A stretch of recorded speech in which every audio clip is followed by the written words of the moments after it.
Welcome, everyone. I'm excited to be here with you. We're here to talk about macroeconomics. At the end of this talk, my hope is that you'll have a greater love for the economy.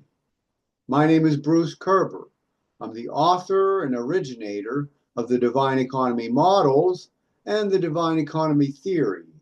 I'm an economist in the classical liberalism tradition. Today, we're going to consider the following statement on a screen share.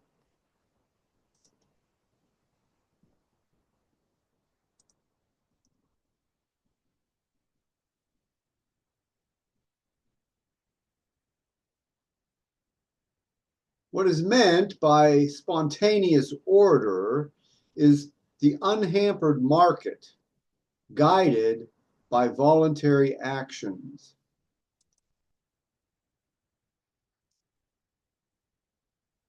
Today's example is as follows. Iris grew up adoring her older brother, a figure of guidance and strength in her life. When he moved away to pursue a career in real estate, he made her a promise. If she ever needed help finding a place to live, he would be there for her. Years later, when Iris landed a job in a town near where her brother lived, she decided to take him up on his offer. True to his word, he found her a cozy place to call home.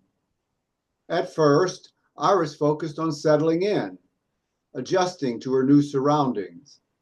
But as the days turned into weeks, something began to dawn on her. She started noticing patterns, connections, subtle but profound, woven into the fabric of her new life. It was as if the town itself were alive, a grand design working seamlessly to meet her every need. Stores seemed to stock exactly what she required. Repair services appeared as if on cue, and the restaurants offered meals that felt made just for her. Even more intriguing were the people. Of all ages and backgrounds, they moved through their days with a rhythm that mirrored her own. They too seemed to be part of this invisible network, where purposeful actions inevitably led to the results they sought. Was it mere coincidence or something more profound? The ease and abundance of this life were almost uncanny, not effortless, but reliable, as though governed by an unseen but universally binding principle. Iris began to wonder, was this synchronicity the work of human ingenuity, or was there something divine at play? Whatever the answer, one thing was certain. She had stepped into a world where the ordinary was laced with mystery, and each purposeful act seemed to ripple outward, weaving her life into a greater interconnected whole.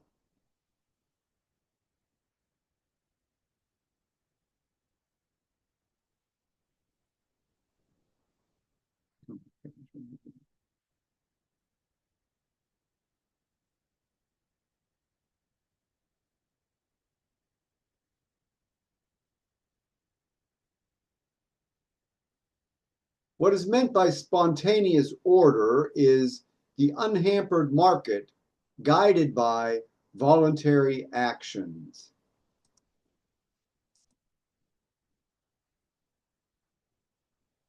What do voluntary actions look like? Imagine, if you will, a person standing at the crossroads of decision, their thoughts swirling with reasons known only to them. It is in that moment, that spark of intent, where the mystery of a voluntary action begins. This simple act, the choice to act, is the essence of what it means to be human, sentient, free, and endowed with the profound honor of creative expression. But here's where the mystery deepens. Each person, unlike any other, brings to the table their unique perspectives, talents, and desires. In the kaleidoscope of humanity, no two contributions are ever the same. It is this diversity, this unpredictable and beautiful array of individuality that forms the bedrock of human progress. When these voluntary actions intersect and build upon one another, they create something extraordinary, the optimization of diversity. And yet, the true enigma lies in what makes this possible. Freedom, true freedom, is not a vague concept. It takes the form in the ability to act voluntarily, without coercion, to bring one's vision into reality. At its heart, this freedom begins with economic freedom, the right to engage in the division of labor, to exchange talents and ideas, to shape the world through mutual cooperation. It is here, in this foundational principle, that the world becomes enriched by the endless tapestry of human potential. So, ask yourself, what unseen forces drive the flourishing of such freedom? What unseen hand weaves together the voluntary actions of billions into the intricate fabric of human civilization? In these questions lies a mystery as profound as the very act of creation itself. What can we learn from this life lesson? What we all know inherently is that our truest selves can only emerge when we are free to express them. This freedom of expression is not just a personal truth. It is a reflection of something far larger, a microcosm of what unfolds in a community, a society, or a culture. But what if this freedom, this creative essence, is obstructed? What if unseen forces tamper with the natural flow of expression, altering its course? Herein lies the mystery. When the creative ability of individuals is hampered, the ripple effects spread far and wide. Problems like unseen shadows take root and become institutionalized. Worse still, new problems emerge from the chaos of distorted and tainted information, obscuring clarity and undermining trust. The disruption doesn't stop at the individual.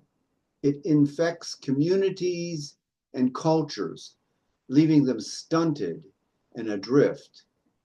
But here's the most perplexing part. We may never truly grasp what has been lost. How can we mourn the beauty of a garden we've never seen? How can we lament the flourishing of individuals or the grandeur of an ever-advancing civilization when we've only known the world through the filter of intervention? It is as if a veil is drawn, keeping us from glimpsing the boundless possibilities of an unhampered world. This is where the power and the mystery of theory comes into play. Like a map to an uncharted land, theory offers us a vision of what could be. It reveals a world not as it is, but as it might become. A world where individuals thrive, where societies flourish, and where the full spectrum of human potential shines brightly. What lies beyond the veil? That is the question theory dares us to answer. I hope that you'll subscribe to this YouTube channel. I'll see you next time.